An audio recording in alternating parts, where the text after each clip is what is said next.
You know, I had a great week for my takes. All my teams came through.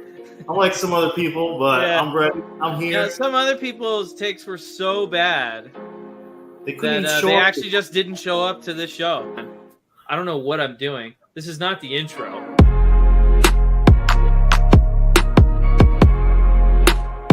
Podcast. I think people would know. Somebody on this podcast once has said multiple times this year that there was going to be a Cowboys-Dolphins Super Bowl, but I don't know who that is. Yeah, tough to say. Here's the problem. Eagles fans hate Sirianni, but Sirianni is an Eagles fan. That's what he is. Sadly. So, you hate yourself. If you're an Eagles fan, you hate Sirianni, you just hate yourself. I mean, if you're an Eagles fan, you probably should hate yourself because Travis Kelce looked old. And that's the first time I've ever said that. He looked old as fuck. He looked like Mercedes Lewis out there. He had a couple good catches, but his drops were awful, dude. This is me when all Beerly Trev Scott's take goes wrong. Once again.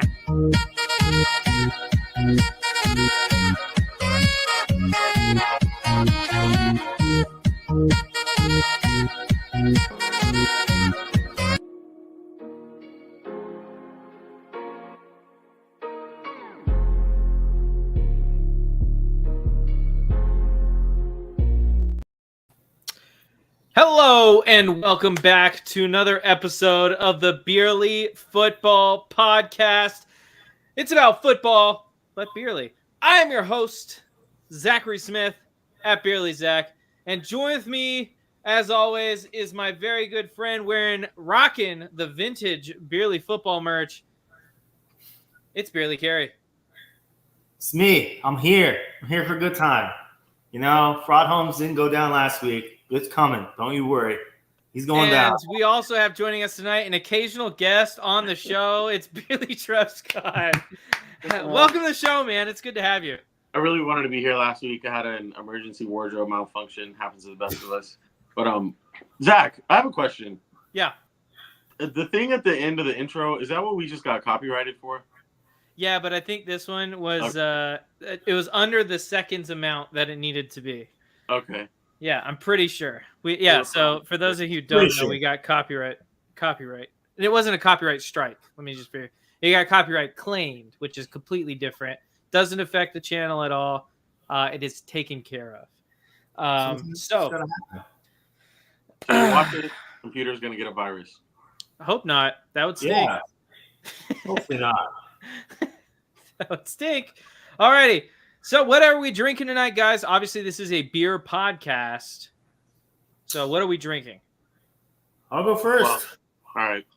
Because I spoke first, so I get to go first. Well, that was close, but okay, go ahead. I'm drinking a blueberry muffin tart ale. It is. This guy loves blueberries. It is a Great Nation. It's got this big bear with a bunch of muffins on it. It's pretty cool can. It tastes pretty good. Blueberry and pumpkin are my things, honestly. Alrighty. But I recommend it. Alrighty, Trevor, what are you drinking tonight? Roses are red. The mountains are blue. I'm drinking That was nice. I like that one. I can't even open that one a lot, actually. Okay, so hold on. Let me just make sure I got everything over here for you guys to be able to make these decisions. Okay, big decisions for you guys tonight. I like decisions. First off, I need you guys to vote left or right. Left, but upside down. What he said, but normal. Okay, so left. Yeah. So I'll be starting off drinking a Guinness Extra Stout tonight. Shout out to Ireland. Shout out to Ireland. You guys over there. All right, and then okay, I want you to, Trevor, guess one or two. Ooh, a number between 1 and 2? Yeah, no, just 1 or 2. 1.043.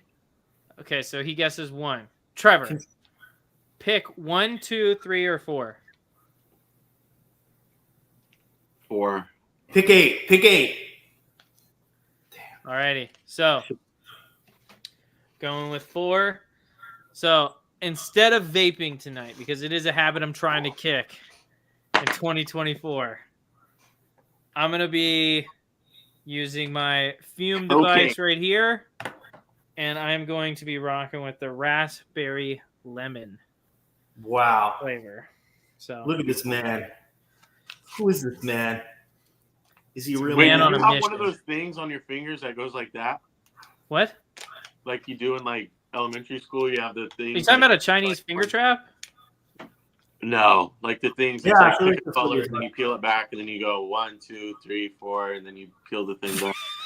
Oh, you're the future teller. The Yeah, fortune is that what teller? you had? Is that why I was guessing first? No, I had 4 different packs from Fume on the things, and then I have 2 different beers, and you picked the Guinness, or both of you did, I guess. Every time I did that in middle school, it was like pick a color, and then you picked one, and they spelled out the color, pick a number, and then pick another number. It didn't matter what combination I picked; it always said I was gay. Maybe you should have put things together. I hate that. It gave me PTSD. Not that there's anything wrong with it, but you know. Hey, Trevor. No, Trevor, if you think something's wrong with it, just say it. Hey, Trevor. I wouldn't know. Since you didn't get a chance to show up last week, because who knows? You know, you didn't get to defend. Was a terrible week for you. The Dolphins absolutely choking. The Cowboys choking. I knew the Dolphins would lose. Choking. Did you? I'm pretty sure you guaranteed the Dolphins. I'm pretty sure you guaranteed a Dolphins win. Said Dolphins by 50. I'm pretty sure that's what you said. No, I knew they would lose at some point. I took them out of the Super Bowl prediction. Very light. Yeah, week 17. 2 weeks ago? Week 17, whatever that was, maybe 4 weeks ago. Maybe 4 So, weeks ago. So you said you were only wrong once this season. Were you not wrong for the first 17 weeks this season? Well, it was a very lighthearted prediction. You didn't even give a prediction, did you? That's how lighthearted it was. I did. I said Niners Bills. I'm 1 for 2 so far. No, you didn't. I did. Go back and I've listen. ever heard that out of your Niners Bills. Go back. When did you make that up? An hour ago? No, like the offseason. I admit way. to my takes. No, there's no way you made that up. You still believe I'm in, blind. Okay. You still believe in Tua? Absolutely. What do you mean? He looked terrible against the Chiefs. Once again, a big game. He underdelivered. I don't think. Wait, no, he didn't underdeliver. He just didn't deliver at all. I don't think he looked terrible. And plus, Tua is what Tua is. Extremely accurate.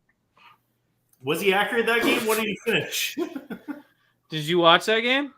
Yes, but the circumstances matter too. You know, he was playing a good defense. He was playing negative 27 degrees. You know, it's obviously not prime conditions. Mahomes played well. Mahomes played better than him, but Mahomes didn't play well. Nobody played well that game. Mahomes played well in that game. Yeah, he did. I don't, but he didn't do anything great. He played well, good enough for them to win the game. What did he have? Stuttering over his words, Kerry. He's frightened. There's no way he had a good game. We should back off for now. Back off for now, or else he's going to run away. Like a scared little boy. Oh, Mahomes man. got 260 and a touchdown. What about the Cowboys, Trevor? What about the Cowboys? What about the Cowboys? They let me down. It's a very weak NFC. All the teams that you thought might get hot and like have a Super Bowl run, maybe the Eagles could do it, they're out. Maybe the Cowboys could do it, they're out. Like, it's just a super weak NFC. So we got the freaking Detroit Lions in the NFC title game. Respectfully, though, but Dallas, there's no reason that Dallas couldn't have got to the title game, especially with Philly getting down. So There's a reason. Here's another one. Yeah, Jalen Hurts, you had as the number 1 player in the NFL, like maybe halfway through the season. What happened, man? What happened? No, that was on my top 20. That was the preseason. No, you had him as the number 1 player in the NFL. I didn't do a ranking. Yes, we did. During the season? You said he was the number 1 player in the NFL. No way. I have not ranked You NFL said that on the show. Yeah, you said did. Jalen Hurts I is have the most not. valuable There's player no in the way. Because NFL. I said Josh I did. Allen, and you said Jalen Hurts. Jalen Hurts or Josh Allen, and I said Jalen Hurts? No. I said the question was, who's the number 1 player in the NFL? I said Josh Allen. You said Jalen Hurts. I don't remember this. I don't recall. Maybe I'm rapid fire. Are you going blind or something with those glasses? It's just like throwing off your memory, maybe? No, my memory is good. I remember ranking players in the offseason. Like, when are we doing that? Next week? The week after? I don't know. We'll figure it out at some point. Figure it out. But I stopped pumping their brakes when they started sucking, which you've been hyping up the Dolphins and the Cowboys and Eagles all season long. Yeah, I don't want to hear that, buddy. But when they had a good record, all I said about anyone that listens to this podcast knows what we're talking about. They said all I ever said about them was they were the most complete team in the NFL. Once that stopped happening, once that stopped being true, I stopped saying it. No, that's not true at all. Once it became false, I stopped. Don't backtrack now. I'm not backtracking now. This is backtracking, dude. It was true. Dude, you know what? I think you could give. I think you could give Cooper DeJean a run for his money with your backpedaling right now. Who was better than them at 10-1? Nobody. What are you talking about? They barely won every game. They snuck by. They were the Minnesota Vikings of last year. Nobody else was close to them through 11 weeks. They were 10-1. The Niners were a better team. The Cowboys were a better team. Who? Cowboys that had that awful 4-week stretch, Kerry? That had that awful 4-week stretch? 4 week? Yes, around week 11. 3-week stretch from week 5 to week 8. They were not playing as good as the Eagles. They were playing terrible for 4 weeks. The Eagles were better. No, they weren't. Okay, but they might have won, but they played bad for 4 weeks. You were the only one calling them better. You call them the best. So you thought when you thought when the Niners were going through all that shit that they were better than the Eagles that were finding a way to win every week. Yes. If you go back and listen to the podcast, which obviously you never know. They were not the most complete team when they were. Who did the Niners even lose to during that streak? The Cardinals, right? No. It was the Browns, the Bengals, and the Vikings. Yeah. That's it. So 2 playoff teams and the Vikings team that had Kirk Cousins at that point. No, they didn't have Kirk Cousins at that point. Yeah, they did. So they lost. It was Josh Dobbs' insanity game. No, and you thought they were better than the Eagles that won 3 straight games. Zach, I'm pretty sure that's right. No, that was the big Kirk Cousins game because everybody said, "Oh, Kirk Cousins can't win on Monday Night Football." So they lost 3 straight games, and you thought they were better than the Eagles, who had won 3 straight games. Yes. Okay. Do you not listen to this? Do you not know what we talk about ever? Okay, and I might agree with you on that, but the Eagles were the more complete team. According to you. They were the more complete team, and I stand by that. And once they fell apart, all right, break it up, because we got Pick'em to do. That is true. That's like, you know what? How long did you text your ex after y'all broke up? We were friends.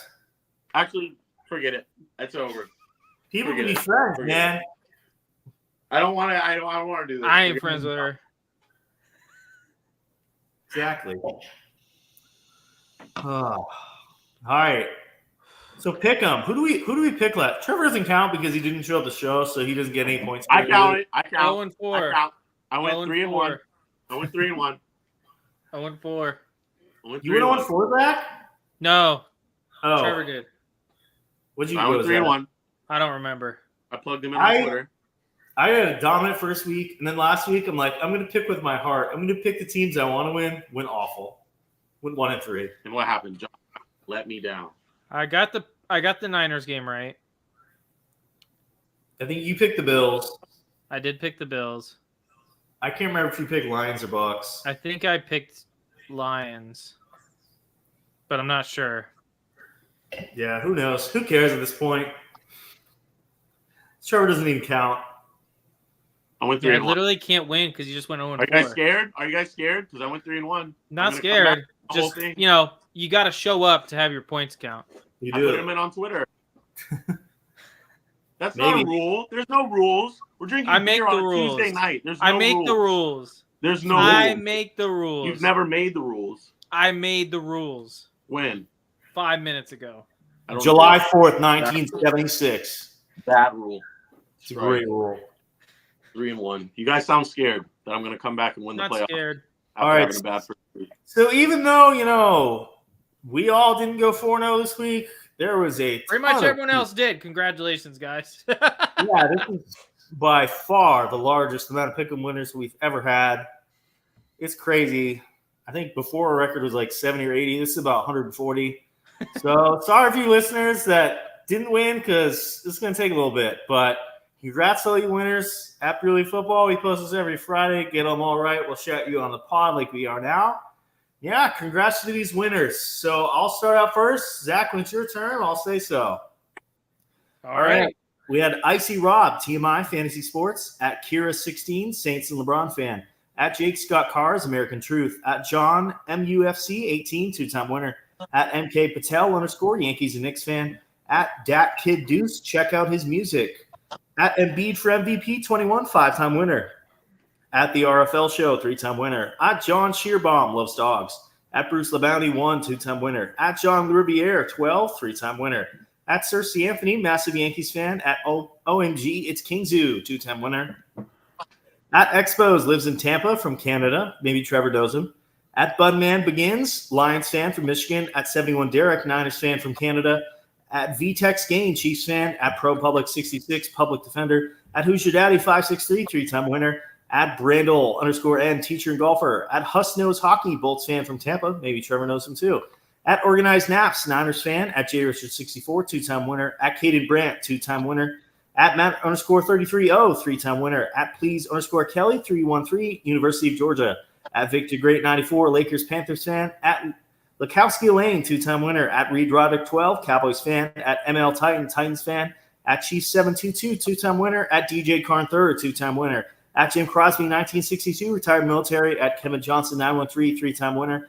At T-Scum, Niner and Giants, Rangers fan. At BQ Chicken 27, Chiefs fan. At George Vieto, two-time winner. At Drew Webb 1129, Cardinals fan.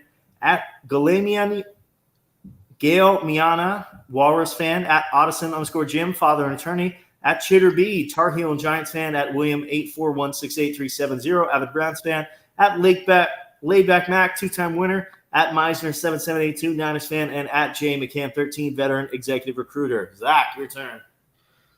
At Picos _ he's a Chiefs fan. At Plumber Doug is a two-time winner. Fade, please. Fade him. At McAllister Dallas, road trip enthusiast. At Lead Dog JSJ, president of a branding company. At RB Connie Yudd, does not like Trump. At Miller Mitsu, Bucks fan. At Eric PED 296231116. He's a voice guru. At Max McKinley 4 is a Niners fan. At Farms Pence, Lions fan. At True Beach Lover, likes to travel. At Trey R22, he's a Rams fan. At Mary Irizarry 24, shout out to Mary, three-time winner. Big Hog fan _forever, Arkansas born and raised. At Austin L. Matlock 2 is also not a fan of Trump. At Burrow Swift is Lions fan. At Go Blue JC, Michigan man. At Steve Raggio 3, it's a liberal. At Archery fan 93, Resistor. At _The Last Trumpet, check out their pod. At info _ Hound Only is a Chiefs fan. At Texas Sniper Girl, Chiefs fan. At former _Cam, three-time winner. At Barry Who 444033310, he's from Kentucky. At Boris 3324, he's a former sorry, I got something in the way of the screen. I can't read. Former Detroiter and veteran. At PRS John Krapf, he's a huge Tony Romo fan. All right, Trevor. Go faster this time, bud. Oh, that's what she said. At EHJ 1969, nice. Eric Jensen was handy.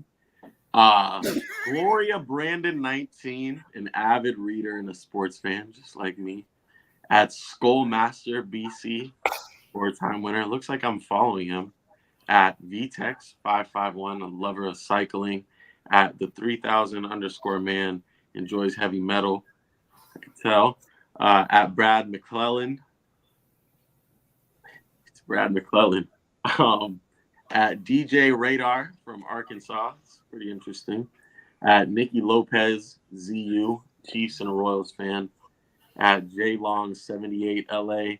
Calls himself Captain Bartlett. My son calls him Captain Bartlett. His son calls him. Oh, that's what he said. At Anthony Morgan 7, his name is Mud. At Syrian Punk, a Michael Jackson fan. My brother, Jackson Jeremy 8. NY Gunner 23. Rickster 67, a huge Oregon Ducks fan. Cade Blade 24, 2-time winner. Fins fan Mike, Fins fan for life. Helldiver 0803. Careful doing that. Ocean OCC. I'm skipping that one. Shout out to that guy though. His name's Daniel Escuriel Oceano. He's a writer and an author. At 49ers Empire 80. Niners and Leafs fan. At all right, let me just finish it. Pat D. Roste, KSU Wildcats fan. I'm like 5 away. At J. Crumb 33, Jermaine, a Cowboys fan. Feeling okay. At Adam Price, a husband, dad, and a papa. Same. At Glenn Besser, a craft beer aficionado. At TD Till, a music fan. And at Canadian Fins fan, a Fins fan above all else. Great job, guys. All right, let's finish it out. We'll do a little bit faster. At W7ST Goat, LeBron and KD fan. At Sean Smith 67, Razorbacks fan. At Liv Lizzy 69, Mom and Chiefs fan. At Our Last 54321, Steeler fan. At No Reason WI from Maryland. At Range Gold, Proud American Veteran. At Black GI 428400631, stands with Johnny Depp. At M. Calandra, a 2-time winner. At Janice 516-95195, Taylor Swift fan. At VRAP 2424, 2-time winner. At AK Mitzi, Eagles fan. At Berliner 4 Mark, USAF, and as Cat. At Darren G, 1977, English plus Maltese. At MRA BC Capone 1, gamer. At Cam Ariello, Christian teenager. At Mark Volfan, NC Vols fan. At Tyke Mar, likes to fish. At Phil Gallo 8, Yankees fan. At Cost 72, Chrissy Browns fan. At Sports_fan 2024, Cardinals fan. At Brett 9666 4237, Chiefs fan. At Tenor 23062, wants Caleb Williams to Chicago. At Sweet 255, 3-time winner. At Husker J 28, Chiefs fan. At Slab Beal, retired guitarist. At Pittsburgh Recap, Pittsburgh sports fan. At Ian Simon 916, Chiefs fan. At Thomas Sweet 1975, Mule Deal Democrat. At KC fan Scott, Army veteran plus Chiefs fan. And at Crazy's Cat Eye, 3-time winner. Congrats to all of you, and that was way too long. Seriously, people, you got to get more wrong because, like, we can't spend our entire show. You know what else we got to do, Kerry? Yes. You know what else we got to do? What? We got to start tweeting out when the show goes live. I already did. Yeah, what's your problem? No, you didn't. Not on Beerly Football. I did. I already deleted it. Why? Sadly. Why'd you do that? His life, Zach. God damn it. Oh, my God. Okay. So. Did you delete the listener questions one, too? I saved it. I was about to reply to it. Where is it? It's gone. What? But you deleted it? I saved the comments. All righty. So. Here we go. An actual show now. An actual show. We're going to talk about Brock Purdy and his big win over Green Bay this week. The question everyone wants to know, everyone wants us to answer, I should say, is did Brock Purdy shine? Played a good game overall. Not that one. 23 of 39, 252 passing yards, a touchdown with an 86.7 rating. And on that final drive, 6 of 7 for 47 yards. Going into that final drive, he had a completion percentage of 53%. So, boys, did Purdy shine? That was a good game. A good what? Good ass game. Was Did it? Brock Purdy shine? Nah. Especially when Deebo went down, you could tell like he had to, he needed Deebo a little bit, but he did enough to, beat the Green Bay Packers. Would you call that a great game, though? Huh? No, I wouldn't. I wouldn't call it a great game. I had many words about it on Twitter. Zach was getting a little mad at the end. Oh, no, I was so happy. And, coming on to this topic is, I think, the perfect time to bring in our guest for this evening. He is the guy that will replace me if I were to die as head of Beerly Sports. It's Phil Razor from Beerly Hockey. How are we doing tonight? You're telling me you wouldn't trust Trevor to run this company? Jeez. Come on. I would rather give a chipmunk the keys to the kingdom than Trevor. Please. Can't hear you, Phil. Phil's gone forever. He heard about running the company and he was just like, can't do it. Have to All right, I'll have to step in. We can talk about the game a little bit though while he figures out. Well, they're figuring out. I know they just came off a bye week, but the Niners still, like Kerry said, the most dominant team in the NFC. They still haven't looked dominant in a while. Like they haven't dominated anybody the way they dominated Dallas in a while. But props to Green Bay. Like Jordan Love isn't elite yet, but he will be one day. Yeah, Zach, Jordan Love will be elite one day. Jordan Love is very good. Zach's just a hater. What do you want me to do? I mean, he did it. He did it to himself this weekend. I feel like Zach. I do not think Zach watched the first half of that game because he played very well in the first half. I watched both halves of that football game. What about he played? First off, I will say this: he played well in the first half. He did. I'm not going to take that away from him. He played well in the first half, but I could not have written a better script for me personally on the things that matter to me that going into that game than what played out. Purdy, straight trash all game. He couldn't hit a check down pass. I don't know what was going on with him. And then Jordan Love just falls apart in the second half. I mean, he just turns into the guy that I always knew him to be. So, I mean, it was a perfect day for me. I mean, it really was perfect. Down to the very last detail. Was it?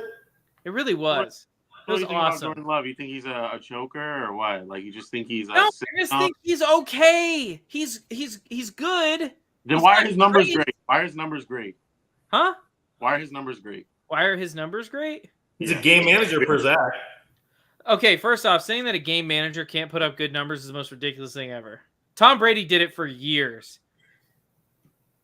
So Tom Brady's a game manager? I've said this many times, Kerry. Don't act surprised. How do you feel about Jared Goff? Game manager. I mean, that one's pretty easy. Yeah. You don't think Jordan Love is going to be more of a player than Jared Goff?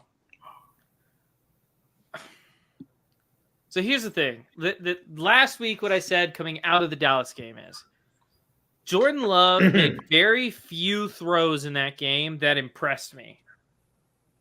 The Dallas defense just wasn't anywhere near Green Bay Packers wide receivers. I mean, there were times when you had to zoom out to see the entire field to find a Dallas defender. And yeah, he hit the guy, but when there's no one around, it's not exactly a tight throw to make. It's not a hard throw to make.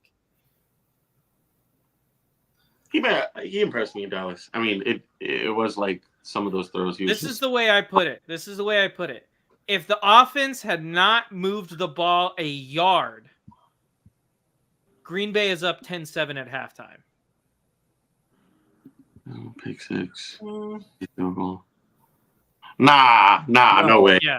No way. Oh, no. Yeah. Are you sure about that? No way. There he is. No way. I'm 100% sure. No Because way. the first interception was at like the Dallas 25. Their kicker makes that. The second one he forced. The second one was a pick six. So that's 10 points. And Dallas scored 7. Well, maybe if they weren't down, they wouldn't be forcing throws like that. They had the ball the whole time. They're Forcing throws? 8 minutes long. Carey. Yes. Dak Prescott. Carey, we said this about Dak for years. When his team isn't playing the absolute best they can, he crumbles. And what did he do when his team wasn't playing the absolute best they could? Did he crumble? Crumbled. Oh, the offense wasn't ready. The defense wasn't ready. Dallas crumbled. The whole Dallas crumbled. Yeah, absolutely true. But when it's 10-7 at half, if Green Bay doesn't get the ball or doesn't move the ball a yard. So what? They go 3 and out every time when they punt it to Dallas at midfield. I mean, Dallas wasn't doing anything with the football in the first half. What do you want me to say? That they would have put up 20? No. Probably if they had more time. They wouldn't have. Green Bay's drive takes 8 minutes. What? Green Bay's drive takes 7-8 minutes. Okay. If they don't move the ball a yard, it takes 2 minutes. Well, the thing is, Dallas wasn't moving the ball a yard either until that last drive of the first half. It's just more Zach Smith hate. The only thing Dallas was doing was giving the ball to the Packers. This has got to be. Phil, what do you think about Jordan Love? Well, first of all, since I was still figuring out, I've only used StreamYard one time before, and evidently I had different audio settings, so apologize for the delay there, everyone. We here at Barely Hockey are very competent. I definitely will chime in on Jordan Love, but I did want to say, Zach, I'm honored. I'm also old enough to be able to handle that responsibility as I am in my 30s, so I just want to throw that out there to everybody, old man over here. Jordan Love. So, one, I just want to say that for all the people out there, going into last weekend, every AFC quarterback was better than every NFC quarterback. So, if you're in that NFC group, all the ones left, if you will, and guys that didn't even make the playoffs are better than some guys that were alive in the NFC divisional round. For sure. So, I just want to get that, out of the way first. I find it infuriating, just the discrepancy in quarterback play between the two divisions. That being said, Jordan Love was clearly in my opinion, he's the 8th best out of 8 that were playing last weekend. Do I think he definitely set himself up for success moving forward? Absolutely. You go to Dallas and eviscerate the Cowboys the way they did. I mean, just phenomenal performance by the Packers. Are they still undefeated in Jerry World now? Are they 7-0 now, or were they 5-0 going into that game and now 6-0? It was some egregious stat that was beautiful. Just hilarious. Big market Dallas Cowboy humping that goes on in traditional sports media. Definitely not at purely football, but in traditional sports media, whenever they get just decimated in the playoffs, it's always enjoyable for the rest of America. But I think Jordan Love showed in that game he could go on the road. How hostile of an environment is San Francisco? That's a great question. I've never been there to experience a game, but I definitely think it's one of the harder places to play, especially with the defensive unit, especially a front seven like they have in San Francisco. So I think Jordan Love showed that he's here. The Packers, not much of a rebuild. 1 year out of the playoffs, they get him some help on that offensive side of the ball on the outside. Romeo Doubs is the worst number 1 in the NFL. Argue with the wall. If they can get someone real in there, that Calvin Ridley's pretty close. Calvin Ridley's definitely bottom 3, and we're both in that same boat. Yeah, they're a team full of number 2s. But yeah, that's my thought. If they can get him one weapon on the outside in Green Bay, that team can legitimately win. Maybe not win the division. We'll see what Detroit does, but they can certainly fight for it and get a wild card spot year in and year out for the next half decade. I still believe in Christian Watson, sadly. He had an awful year this year. He was so talented second half of his rookie year. I feel like he was just hurt this year. He did absolutely nothing. He did nothing in the playoffs. Who was it? Like Goot said. What? Christian Watson has a hamstring made of straw. Sure. They have such every week, but Zach, I really can't believe that. There's nothing more than just Jordan Love doesn't tell you anything more than game manager. That's it. Yeah. Have you never watched him under pressure? I have watched. Wait, did we not just see what he did under pressure this past week? The way he keeps one throw downfield, getting out of the pocket, 2 throws, all back. No. How does he get off? It's all Jordan Love's fault. No, it's not. First off, I want to say it's not all Jordan Love. The interception, awful. But a certain guy named Baker Mayfield who made the exact same throw gets completely nothing for that from Zach Smith. The Baker conversation and the Jordan Love conversations are 2 different conversations. No. Baker was considered a bottom 3 quarterback in the league coming into this year. So can I say that Baker overperformed when he pushes his team in the playoffs, gets into a final drive situation against the Lions to get to the NFC Championship game? Absolutely. When everyone is telling me, including this guy on the show, that Jordan Love is a top 10 quarterback. Jordan Love is that guy. He is the future of the Green Bay Packers. They got it again. Brett Favre, Aaron Rodgers, then Jordan Love. It's just a seamless cycle. And then what does he do? He makes a Brett Favre throw, fair play, like Brett Favre in Minnesota against the Saints. Cross his body over the middle late. That's a death sentence. That's never going to work. And it was 1st and 10. That's a throw he didn't have to make. That's the worst part about that throw. It'd be different if it was 3rd and 10 and he has to throw. He has to complete that pass or the game is over. It's 1st and 10. Throw the ball away. Live to fight another down. Okay, Zach, so the stuff on the field doesn't impress you, I guess, overly. Do the numbers tell you anything that the on the field doesn't? 64.5 completion, 4,000 yards, 32 touchdowns, 11 picks. Dude, is Baker Mayfield top 10? No. I'm not saying top 10. I mean, does this show you anything more than game manager one day? I'm saying he's good, but he isn't great. That is all I'm saying. And everyone's telling me. Where would you rank that receiving core in the NFL? First team like Tampa Bay. Tampa Bay's got a better. You got to remember, without a doubt. Green Bay. Jordan Love was playing against the Niners defense. Baker's playing against the Detroit Lions defense. Does that defense scare you? Is he a franchise quarterback? Is he the guy there in Green Bay for the next 5 years? Huh? Is he the guy in Green Bay? I think he's going to get an extension. He's going to be in Green Bay for 5 years. Do you trust him to be the guy, to be good for? Do I trust him to win a championship, or do I trust him just to be a franchise quarterback? He can be a franchise quarterback. It depends on what kind of franchise quarterback you're looking for, though. He is never going to be a guy that can win you games. Like, on his shoulders, carry you. He's never going to be that guy. He's a guy you can win games with. It's like Cam Newton was talking about. He's a guy you can win games with. He's not a guy that can win you games.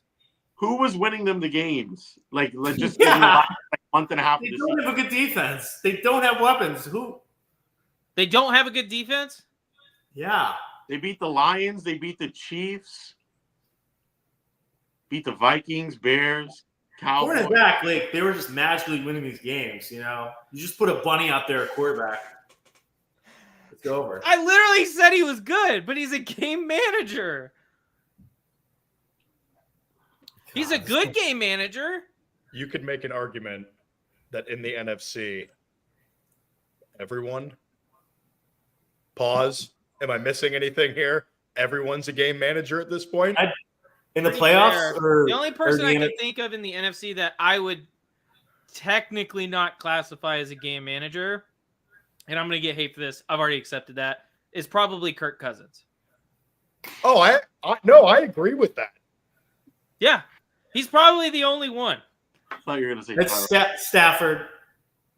Stafford, that's fair. Stafford, yeah.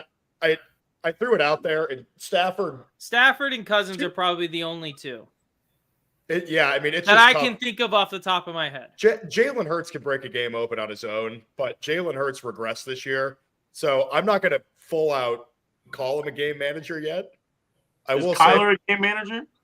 Who? Kyler? Kyler's just not good. He's too short. Fair.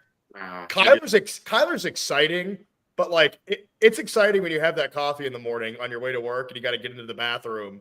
You know, as soon as you get in there before you shit your pants in front of your coworkers, that's exciting. That's the kind of excitement that Kyler Murray is to me.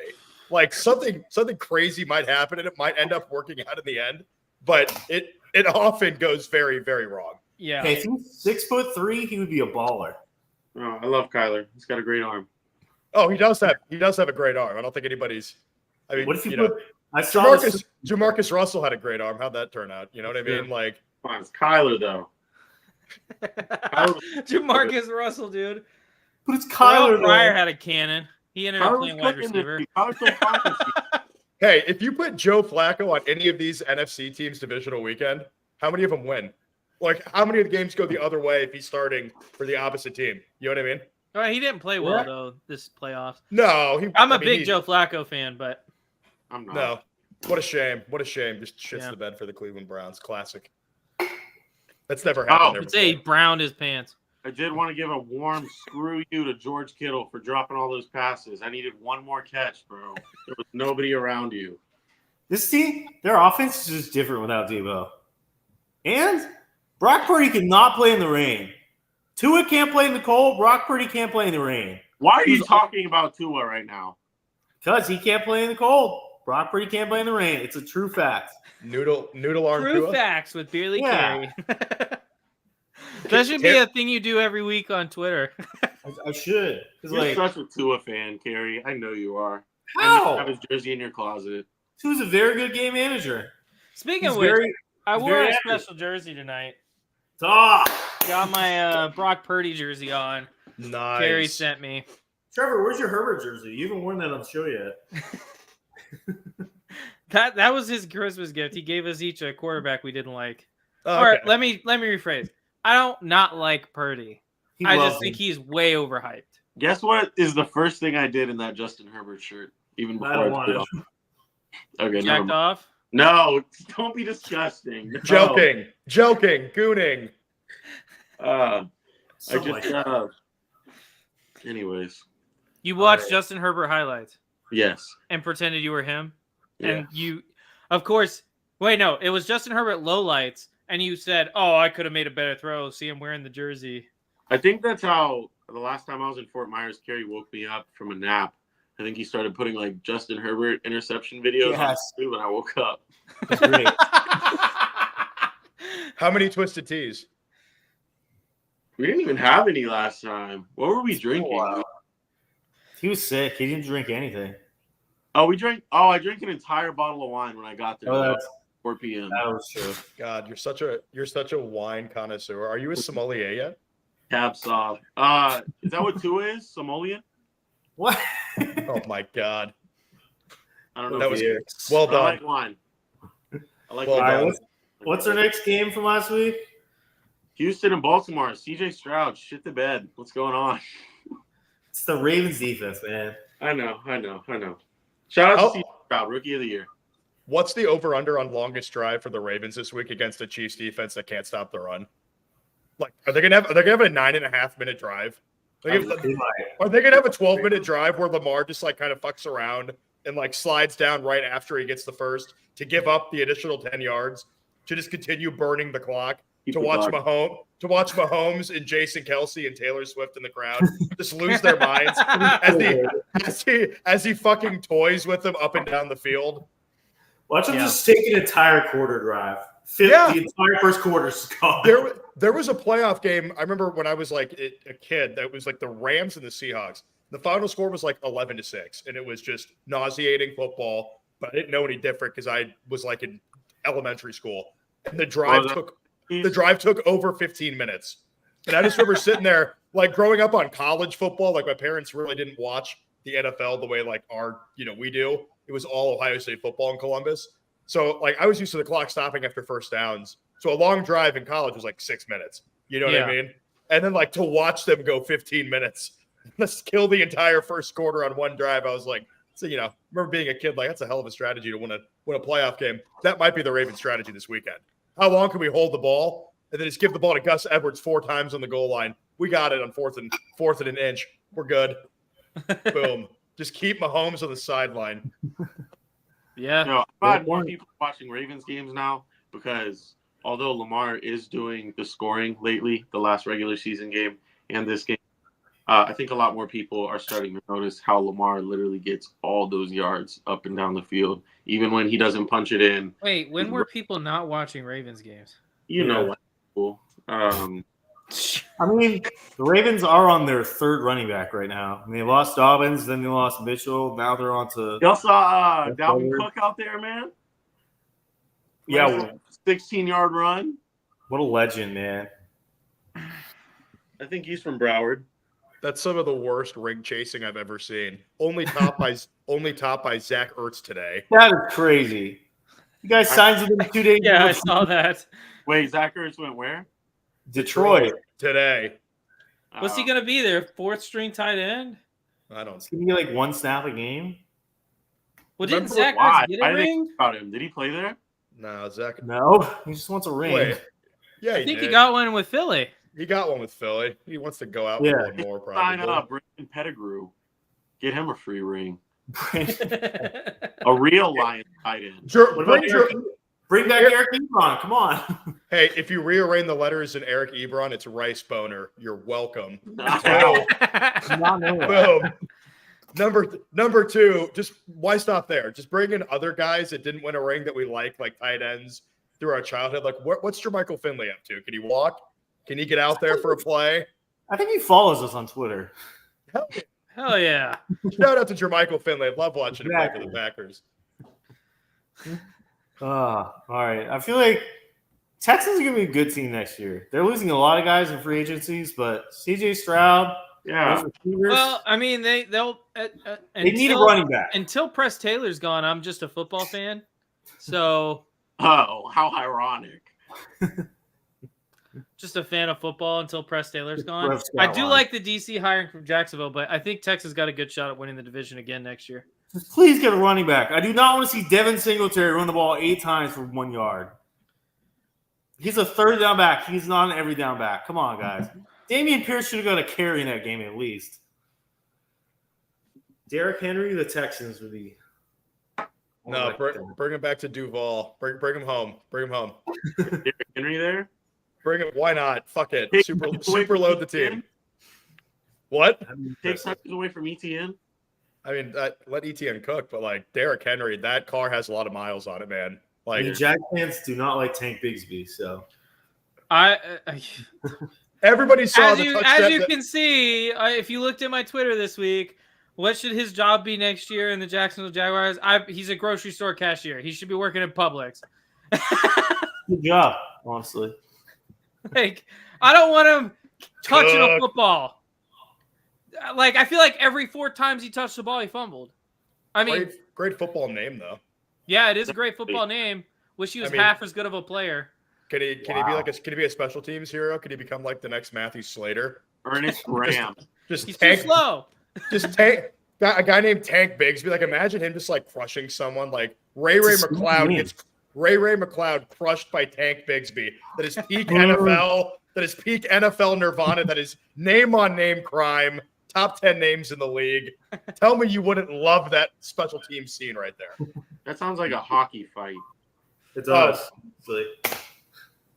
I can't. I mean, there are so many good names in hockey that just go out there, but like, there was an interview with a dude, John Nasty Morasti. Like, that's just the kind of guy that shows up, and if he walks into a bar, Tank Bigsby's there, and he still whoops Tank Bigsby's ass.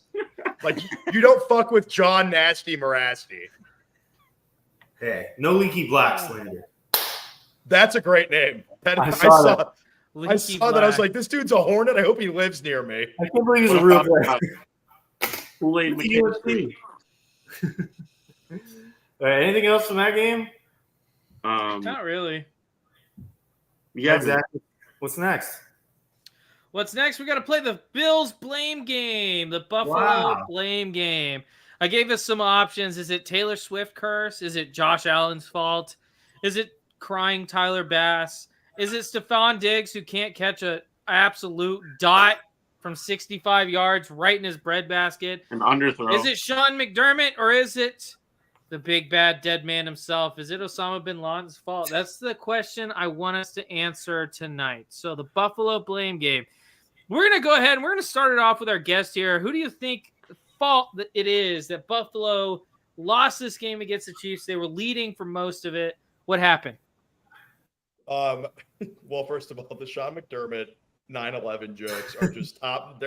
They're top notch. I mean, that's impossible to not laugh. And just so many parallels about like Aaron Rodgers tearing his Achilles on 9/11 as a Jet. Like, just so many fucking jokes this year that have come out of against the Bills. Like, all these parallels between the two of them somehow tying back to 9/11. It's just been a crazy storyline this year. Just amazing memes. The Buffalo Bills, I have a lot of friends that are Bills fans, and little known fact, Charlotte is a Bills hub. There are 3 Bills bars equidistant from my house. So wow. Depending on what you're kind of looking for, oh yeah, I mean, I swear to God, there are Panther fans everywhere, but it feels like there's just as many Bills fans right now because everybody is so mad at David Tepper that they don't care, and you can't live here and not know a Bills fan. Yeah. But I also grew up with some. I've been to a game. It's always the Ralph. I don't care. It's called Highmark now. It's the Ralph. I think the biggest thing in that game was I'm going to blame not Taylor Swift. I'm going to give the credit here to Jason Kelsey. He played a sage fucking move. Everybody is all up in arms on the internet defending or bashing Taylor Swift and the NFL's coverage of her. And Jason Kelsey went there, tailgated, then took his goddamn shirt off, gassed beers all day, and then was picking up people to see Taylor Swift. He took all the attention off her. It wasn't about her. It was about Jason Kelsey in that game outside of the field. So Jason Kelsey did what he had to do for his brother and his brother's relationship. That's a good big brother move. So I do want to give him credit for doing that. Also for America, who doesn't want to watch shirtless linemen gassing beers? That is a pastime that this country absolutely savors. On a hot dog. Just doing everything up there. The beard, the dad bod, just all of it, But on the field, we can blame Tyler Bass and oh no, another kick wide right for the Buffalo Bills. It's brutal. Scott Norwood, you're kind of off the hook. Yours is in the Super Bowl though, so you're never fully off the hook. But I will say that on the field, I think the biggest thing was the decimated Buffalo Bills linebacking core. Just so many injuries all season. You got to put AJ Klein in there at some point. Don't get me wrong, consummate professional, over a decade in the league. Played with Luke Kuechly. Special teamer. Yeah, played alongside Luke Kuechly in Carolina for all those years, and then he gets shipped out. He ends up in Buffalo, and they're playing, the bottom of the barrel in terms of NFL talent, based on age and ability and other, various factors, and they're trying to keep up with the team that is just going to, they're running the ball okay, but at the end of the day, Travis Kelce tortures slow linebackers, and that's exactly what was out there for Buffalo. And Travis Kelce got in the end zone twice, and he has more touchdown catches now from Pat than Gronk and Brady had in all their years. So, I mean, you just got to put all that together. It was a recipe for disaster for Buffalo. That being said, Josh Allen was the best player on the field in that game. I don't care what anybody says. And obviously Matt Milano, one of the best linebackers in the NFL, was out. And then they lost Bernard, who stepped in. He did great. And then they lost his backup, Inspector. So they're on their 4th-string linebacker that game. Oh, everybody's hurt. They cannot stop that defense. Yeah, not if you're that hurt. Come on. Not your 3rd-string linebackers. Yeah, the Dolphins are that hurt, and you're talking about dude. They scored 7 points. Yeah, and that was on one play. The entire Dolphins team was bad. I took them out, but no. Oh, all right. Yeah, if you're looking at your entire linebacker core, that's not going to help. That defense was awful. Yeah. They couldn't stop them once. No Tre'Davious White. Kyer Elam had a decent day, but he had a bad season. He's looking like a proper bust so far. Josh Allen gets so much hate for his turnovers, and he didn't turn them all once. He had one questionable throw in the entire game, and that was all you could clown him. He played great in that game. It was not his fault at all. Yeah.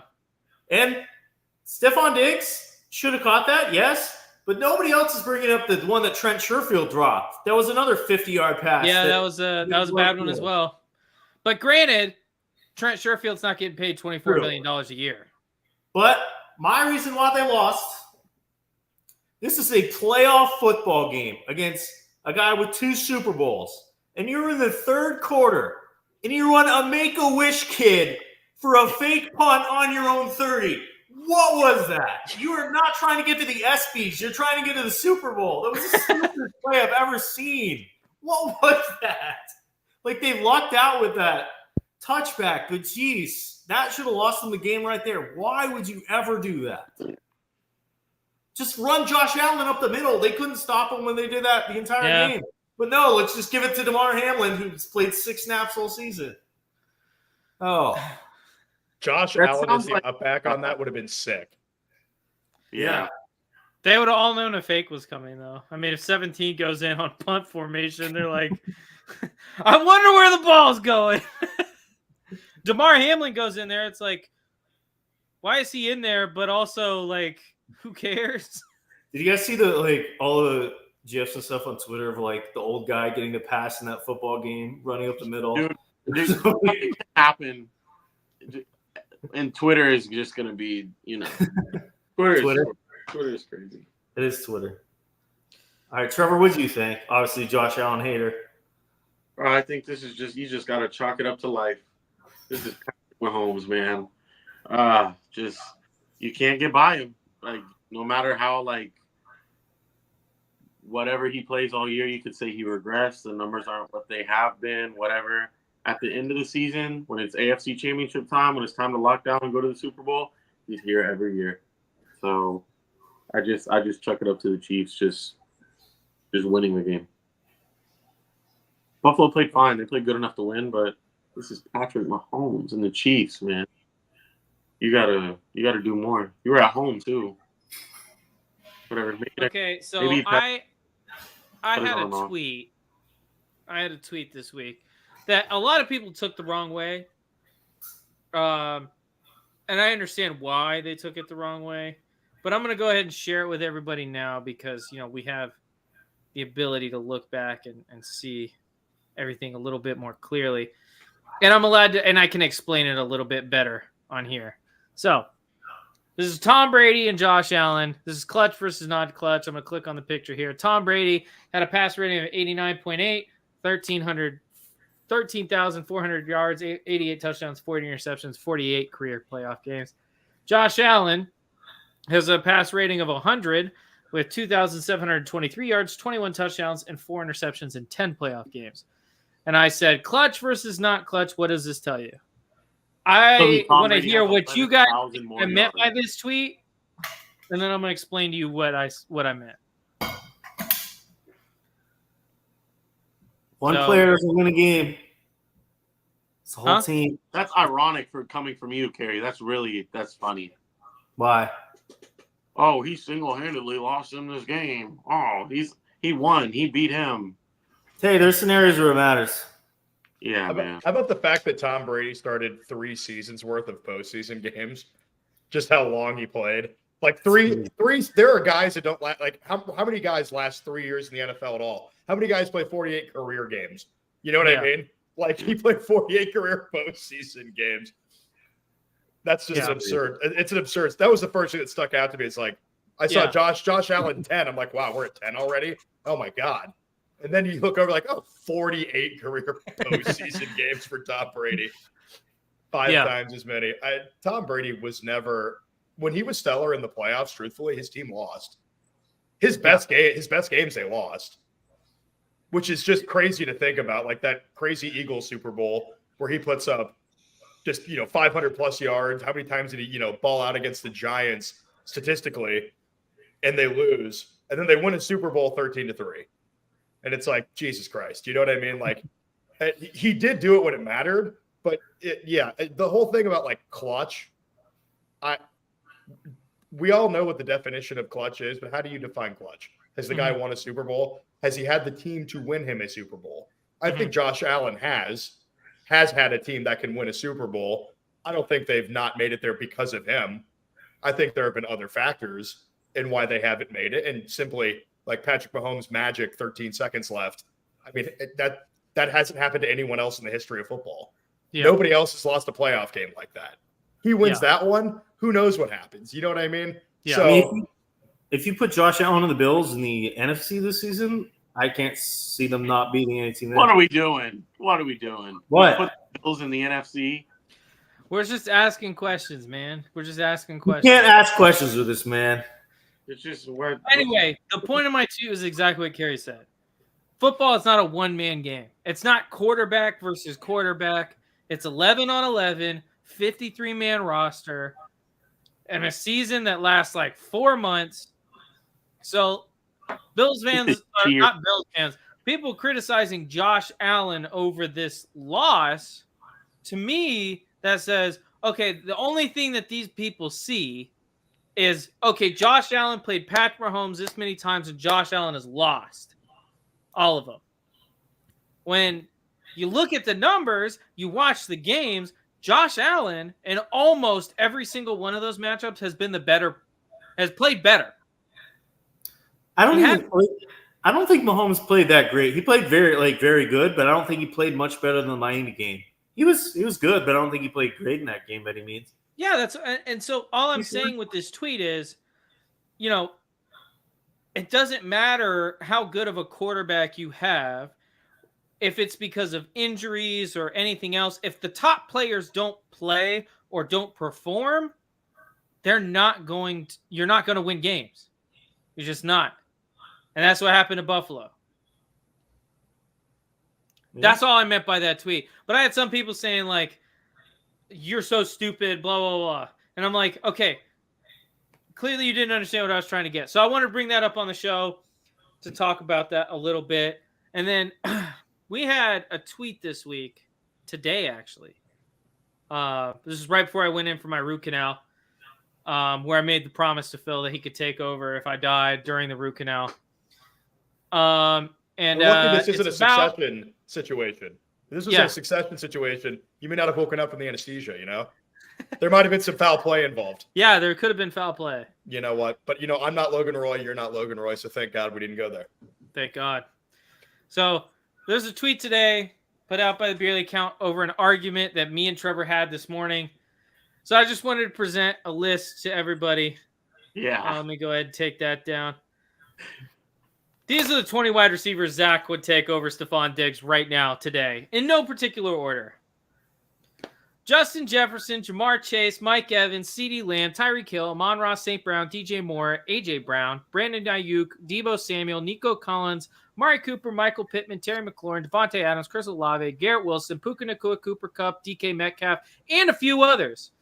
Trevor, your response. Tank Dell. I heard DJ Moore. I said a few others. There's a few others. I heard DJ Moore and Michael Pittman in there. That's not serious. DJ Moore played great. They both had much better seasons than Dig did. What did DJ Moore do this year? With worse quarterbacks. What did DJ Moore do this year? Let's see. So what a better season. DJ Moore, because he said he had a way better season.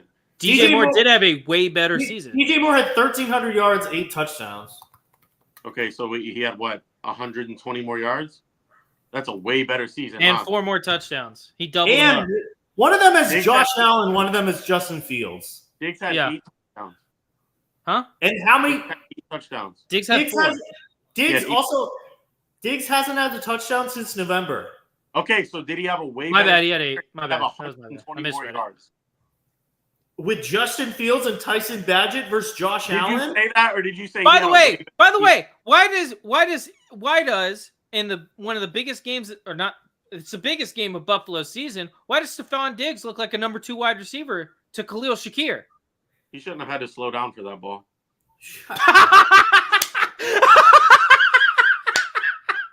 He slowed down. You're hilarious. You're hilarious. You're hilarious. Imagine. Come on. It was right to here. And you're like, you shouldn't have had to slow down for it. Dude, you're hilarious. You're so funny. You're so funny. You think a number 1, no, actually, you think a top 10 wide receiver will be able to catch a ball that's right here. Circumstances matter. Unfortunately, according to myself and according to most of Twitter that commented on that post, he's not top 20. Not anymore. He had a great run. He's still a fine wide receiver, but he is not a number 1. Khalil Shakir outplayed Stephon Diggs in the second half of the season. Khalil Shakir. Circumstances matter. Who do you think is going to be the focus of the defense? Stephon Diggs or what's his name? Khalil Shakir? You think that? I'm not saying no. Regardless of what the defense is doing, Shakir played better. It doesn't even matter about what the defense is doing. Shakir played better. He's creating more separation. He was making more big catches. You can't compare that. And no, he does not create more separation. Diggs does. He does. Allen is wildly inaccurate. What? Dude, what are we talking about? Yes. Wildly inaccurate. Josh Allen is not accurate. Go look at the comments under that post. Josh Allen is inaccurate. That's your comment. Under the post. That's your comment. No, I didn't comment on that. Josh Allen is inaccurate. That's just wild.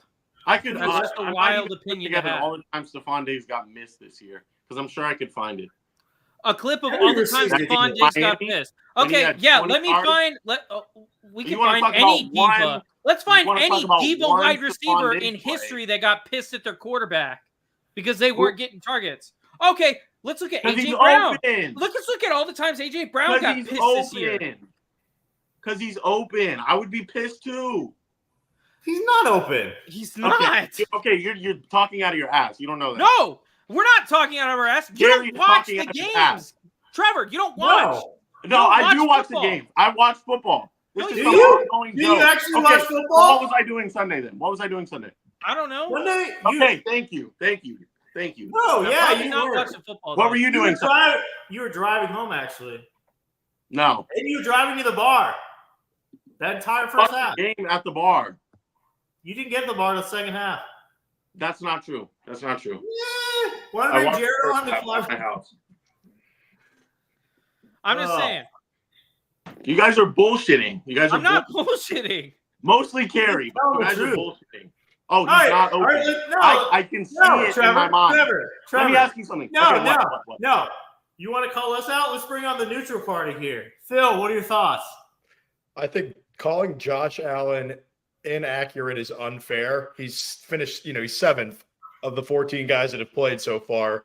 I guess that will play in playoffs, right? So he finished like 68% in the postseason. I think there are times where Josh Allen is inaccurate. I don't think Trev is entirely wrong in that assessment.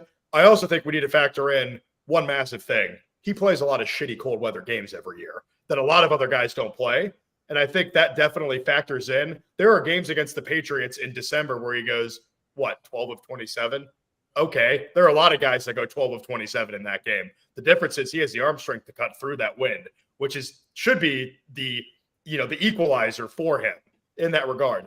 I think Stephon Diggs should have caught that ball. My problem with that play, with that in general, the microcosm of what's going on with the Buffalo Bills, in my opinion, most receivers would turn around and, that's on me. And the quarterback would say, no, it's on me.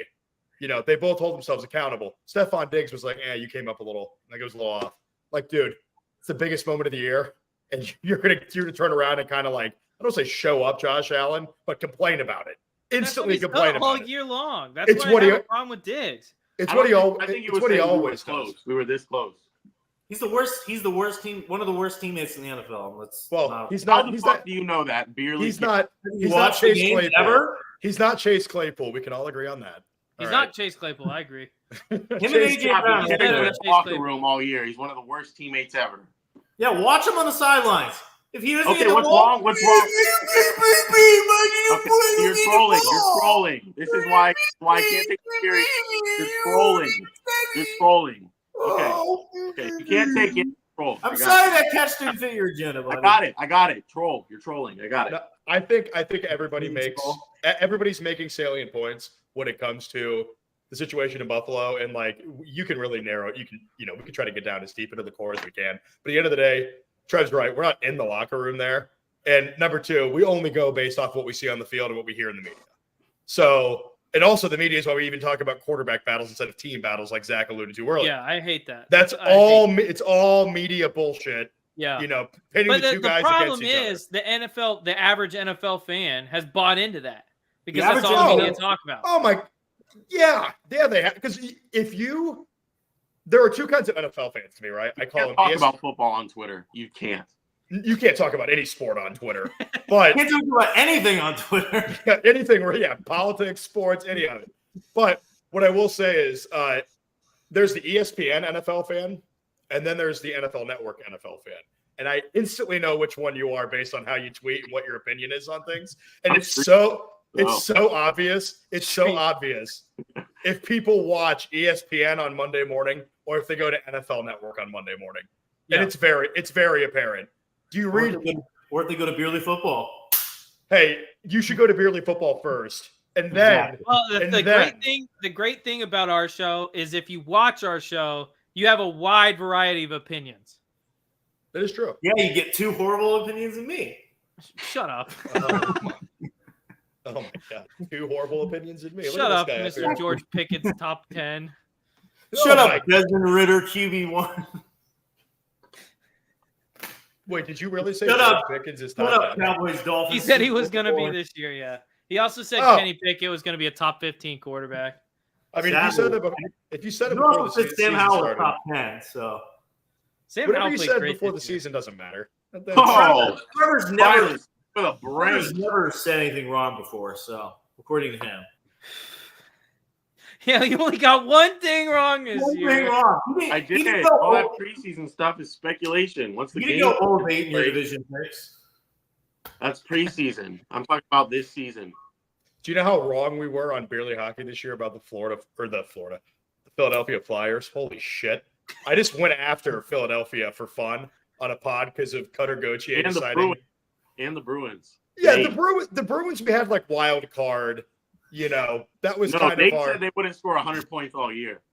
He did say that, but in Nate's defense, he definitely said that the Winnipeg Jets were going to be good, and I'm floored by how accurate Nate was in cooking on the Winnipeg Jets. So the whole point is everybody has hits and misses. Oh, Nate's great because he'll just pop in with some crazy shit. You never know what's going to happen. Shout out to Beerly Nate. Follow him on Twitter. That's not the question, though.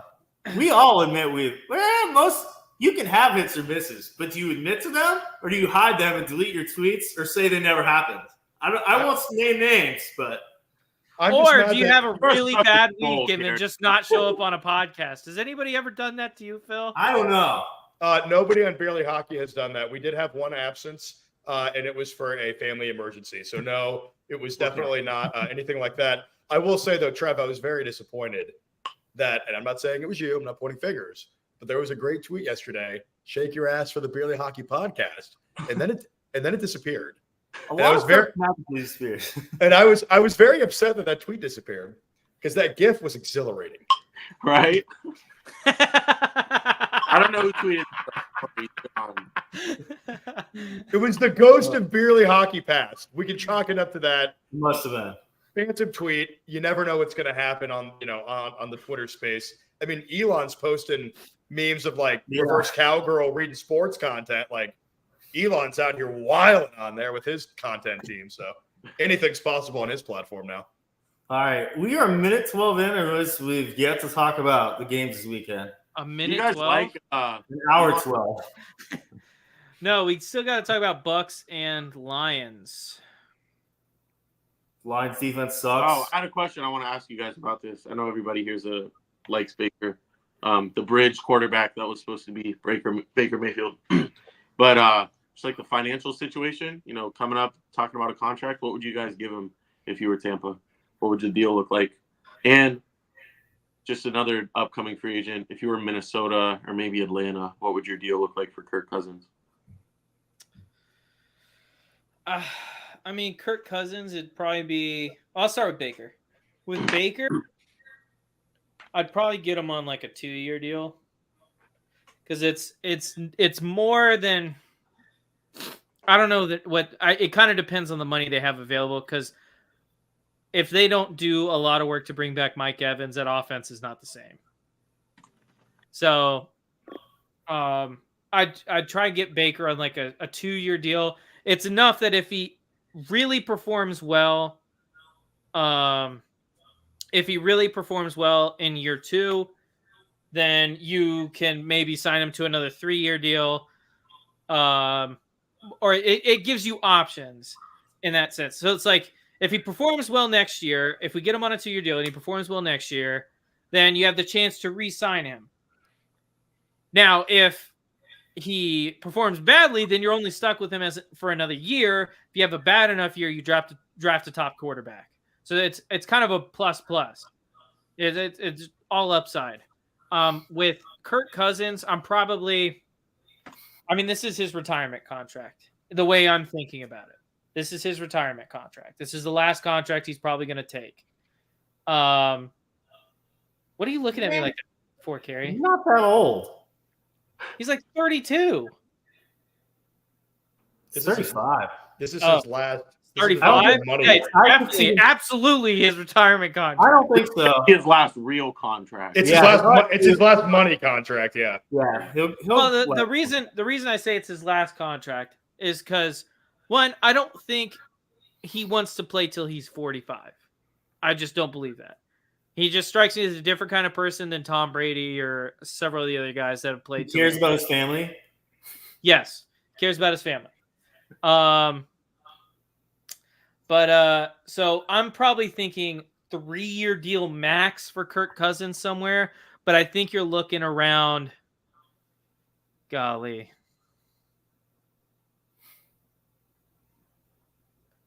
probably 35, something like that, 40. It's kind of cheap. Well, what did he just tear? ACL or Achilles? Yeah, Achilles. That was Is his Achilles. Same as the Aaron Rodgers injury. I could see Kirk being a 1-year guy somewhere, like if Stafford retires or whatever. I could see him getting a 1-year somewhere and then just competing with whomever's there, probably winning it, seeing how the Achilles looks. And then he gets a 2-year after that because coming off an Achilles, I don't want to give a guy 3 years. You think Minnesota could draft a quarterback and just give him 1 year?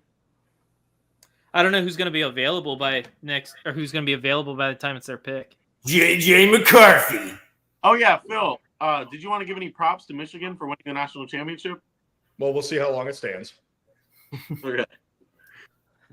And also, I'm very interested to see how JJ McCarthy goes from throwing the ball 10 times a game to having to ice his arm for 3 days in the NFL when his team's down by 14 because some dumbass team drafts him 8th overall and they suck and they're down by 14 in the 4th, repeatedly over and over. How do you feel Mel Kiper's first mock draft dropped? Patriots ending up with Drake May. Who do the Commanders say? They say the Commanders take Jaden Daniels, or they say Mel Kiper says. I feel like May. I don't think May will last. I think the only way if the Bears take Harrison #1 would be the only way it lasts. I don't think I like Daniels, but I wouldn't take him at 3. If I'm the Patriots, I'd trade down to like 5 and then take him. Bro, I want Marvin to go to Arizona badly. Help my brother Kyler out. So are we operating under the assumption that the Bears keep the pick and they draft either a tackle or Marvin Harrison Mel Jr.? Kiper says that they're going to trade Justin Fields and get Caleb Williams. That's what I think. Ew. God, dude, this is exactly like last year. Caleb Williams, soft. Bryce Young, soft. Caleb Williams, undersized. Bryce Young, undersized. Perfect fit. Drake May, great arm, good pocket presence, performed very well at a school that historically – Caleb Williams is undersized. Caleb Williams is not that big.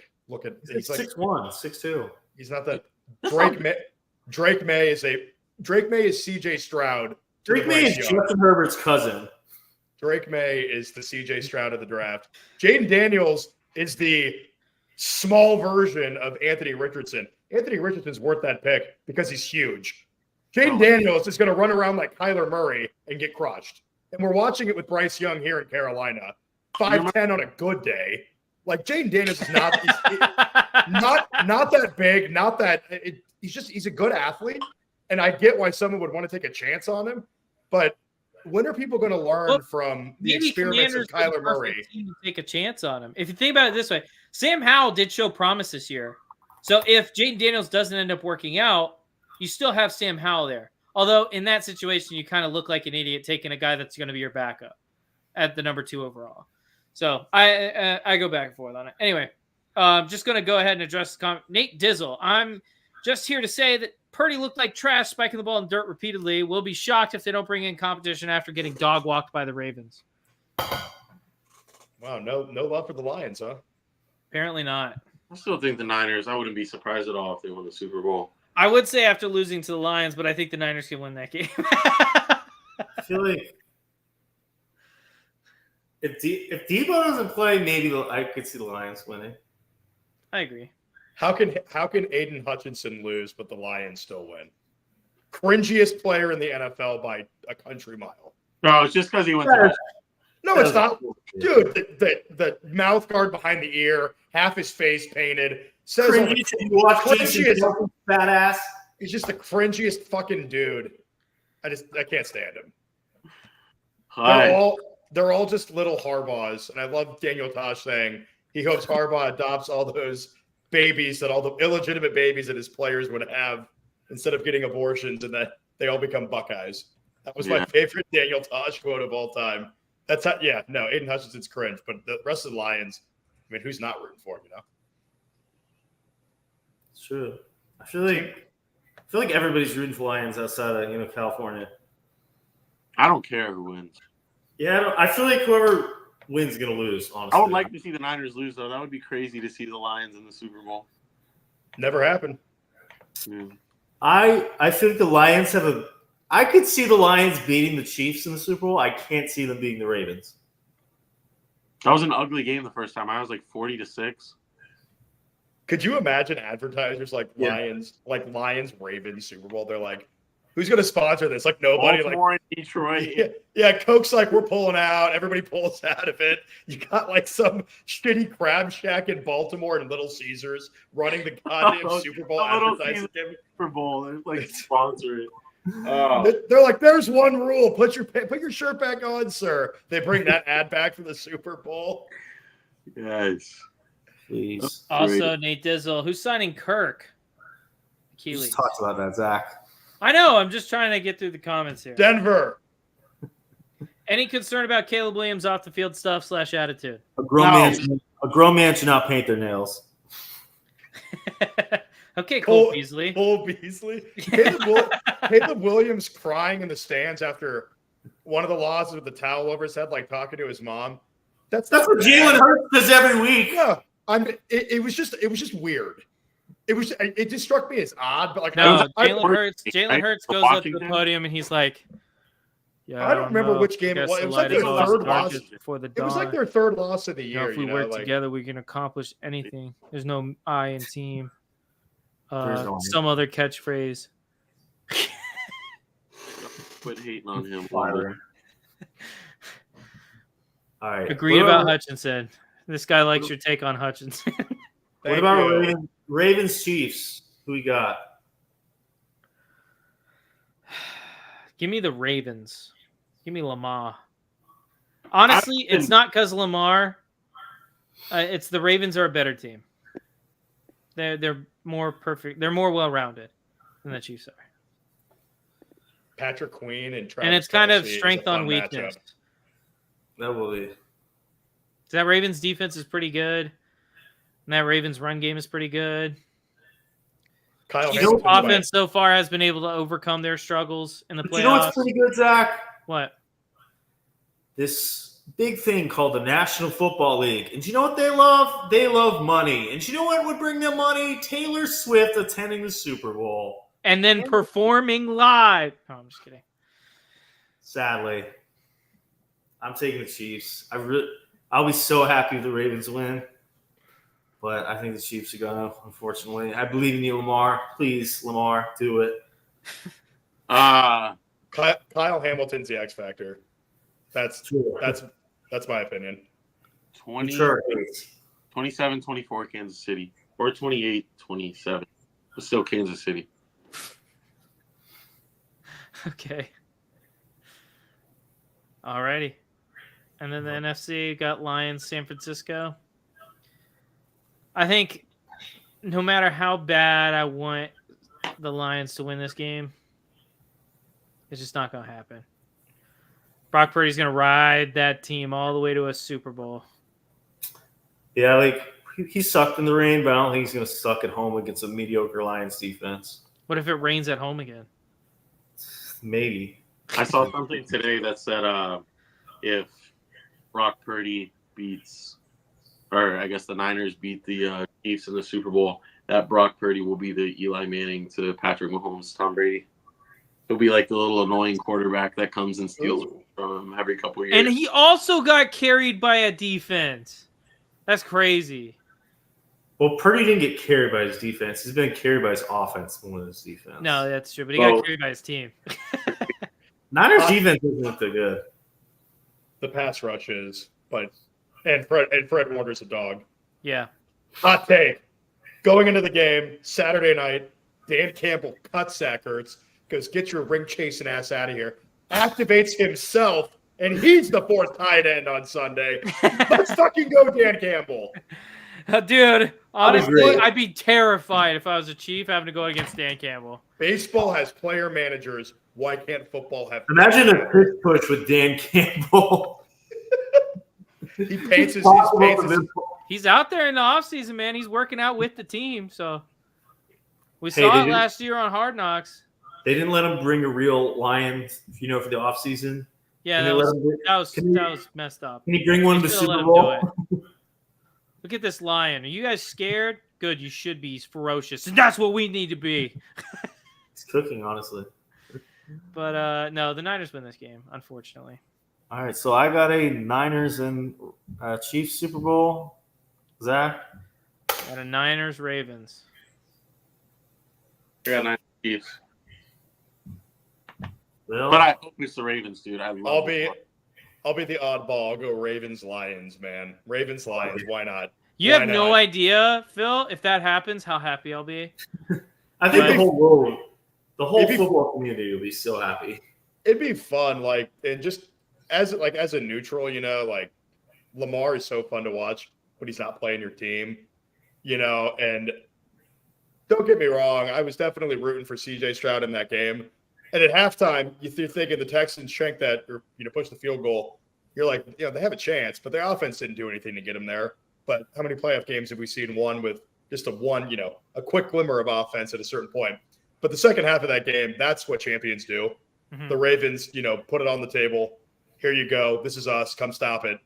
And the Texans, their defense isn't as good as the Chiefs generally, but it's neither one of their defenses really knocks my socks off. And I don't see why the Ravens can't do it again and why the Ravens couldn't do it in the Super Bowl either. The 49ers are so pass rush heavy with, Chase Young and Nick Bosa.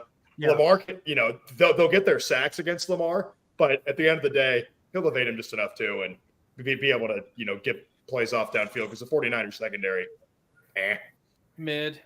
Yeah. So, but if it's the Lions, you get the whole magic of the Detroit Lions in the Super Bowl. Fuck me, man. Anything's possible then. All right. Ready for some rapid fire? No rapid fire. All right. Follow us on Twitter to get all these tweets before they come out on the show. Who's better at their peak, Brian Urlacher or Luke Kuechly?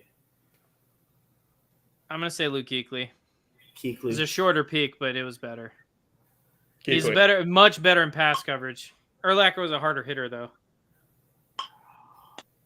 Kuechly's a better modern linebacker. Yeah. Urlacher was a good linebacker, was the best for his day. Is Drew Brees underrated? I don't care, dude.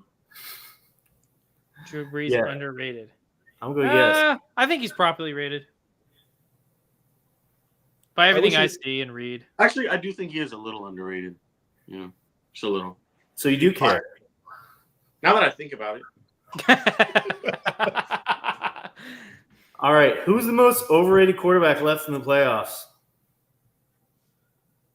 I think it's got. Sorry. Most overrated quarterback left in the playoffs. Brock Purdy. Yeah. Here's where I disagree. You go on social media, 80% of people hate Brock Purdy, if not more. That is not true at all. Yes, it is. Zach, you've ever not been on in my mentions, it's not. Not in my mentions, it's not. You're fighting with Niners fans. Go on any football page ever. Nobody. From what we've seen from Brock Purdy this past week and where he just hasn't lately, he hasn't, looked. I just don't. I don't. He was in MVP talks for a while, and I don't see anybody rating him high. Besides the analysts. Nobody rates him that high except for the analysts. What are you talking about? You guys don't go on Twitter enough. I go on Twitter all the time. And people are like, Brock Purdy's so good. Why don't you like Brock Purdy? Well, he's the best quarterback. You guys need to get out there more in the real world. His running backs. I've had people legitimately say to me, Patrick Mahomes, Brock Purdy, 1A, 1B. Hey, Patrick Mahomes is a fraud. Most overrated quarterback of all time, and I'll stand on that when he gets cooked this weekend by Baltimore, even though I picked him. He's going to get cooked anyway. Exactly. All right, true or false? Lamar's better than Josh Allen. False. True. Okay. False. True right now. Thank you. What is the best play in Super Bowl history? Best play? Malcolm Butler pick. That Edelman catch was crazy, bro. God, I can't even remember the guy's name. It was the play before Seattle decided not to run Marshawn Lynch from the 2-yard line. Oh, Jermaine Kearse? Yeah. That play, I can't even, like, because I thought the game was over. Like, there was no shot they were going to score a touchdown. And then this guy makes this juggling catch. It bounces off his ass, his kneecap, and then pulls it in, gets up. It looks like he's going to score. And he gets tackled at 1. It's like, oh, my God, Seattle's going to win. And then Malcolm Butler. It's great. Similarly to like a big play that led up to a big play, I remember, sorry, Carrie, when the David, I think the play before that, there was a beautiful throw to Mario Manningham down the left sideline from Eli, dropped it in over double coverage. But I just always remember that when I think of the David Tyree catch. Phil? I was going to troll Carrie by saying the David Tyree catch. I'll go something else that, I mean, obviously as a Jaguars fan, I don't have a Super Bowl moment to talk about. You could say Philly special. I'm just a puck loser, over here. But I would say in our lifetime, the lights going out and the Ravens Niners. No, I'm kidding. Fun. I'm just joking. That's going to trigger so many people. Now, let's go back to I'll say, yeah, you know what? The Philly special is definitely up there in terms of moments, but let's go to that holding last year, guys. That holding penalty that led the Chiefs to winning their second. I mean, that might be the most controversial play in Super Bowl history. I mean, it's certainly up there. Or fuck you, John Casey, for the Panthers kicking the ball out of bounds and giving the Patriots the ball in the 40 for the game-winning field goal from Adam Vinatieri. Goddamn, one of the best kickers in NFL history. Kicks out of bounds to put Tom on the 40. Fishy. That's fishy right there. Lovely. All right, this one is just for you, Phil. No one else can answer it.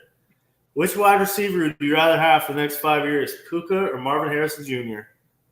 Yeah, I saw this, and I respect the people that are saying Puka because he's been there, done that already. But one, you get 5 years of Marvin, starting off as his rookie year, as opposed to Puka, who's now 1 year in. So it's one less year on the body, which I know is ass backwards thinking. It's, most people say, what have you done for me? I'm going to take Marvin Harrison Jr., not because I'm an Ohio State fan, because I think if he was in the NFL this year, right now, he would have been a top 15 receiver. And that's being kind of generous. I've seen top 10. I'm not going to go that high, but I think he's better than half the team's number ones now. He's better than Stephon Diggs. Yeah, absolutely is Definitely. too. It's wild. I think there are certain, like, it's kind of like the NBA, like out of high school. Some guys could do it, some guys couldn't. Marvin, there should be like an exception for certain guys, and Jadeveon Clowney was one of them. And I think Marvin Harrison Jr. is another one that maybe we give you a pass. 2 years was enough. I think you're ready. All right. What grade would you give C.J. Stroud for his first season in the NFL? A. A. Yeah, A. Which duo of NFL players would you most want to hang out with the most? Which duo? Do they have to play on the same team? No. I'll go the Mannings, sadly, Trevor. What? The Manning cast is terrible. It's great. The Mannings? That's so wild to me. I would never have said that, ever. I could never pick the fraud Kelseys. Actually, no, let me change it. I forgot about them. The McCourty brothers. Oh, wait, they have to be brothers? Yeah, I said, what duo of NFL brothers? Oh, I didn't hear the brothers. I thought you were addressing us. God. No. Brothers? Oh, the Pounceys, maybe. What are you going to kill someone? Landed a murder? No, they didn't murder nobody. They're just there. I met Marquise at the mall one time. He's from my hometown. He is not from your hometown. He's from Lakeland. Which is essentially my hometown. Semantics. It's not, though. God, what duo of brothers? This is I don't know, the Watts, I guess. Give me the Watts. All three of the Watts, or are you going to leave Derek out because he's a fullback? Yeah. No, I would rather have Derek over TJ, honestly. Yeah, Zach would love him.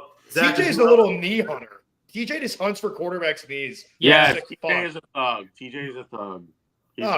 Just a classic Steeler. Yeah. Yeah, just constantly trying to injure opposing players. That's just the Steeler way. Carrie, Nick Fitzpatrick all the time. It's also the Lion way. Carrie, give me Britton and Dustin Colquitt. Woo! Wow. No, what about the Carlson brothers? I don't know about them. Anders is on death watch after that miss last weekend.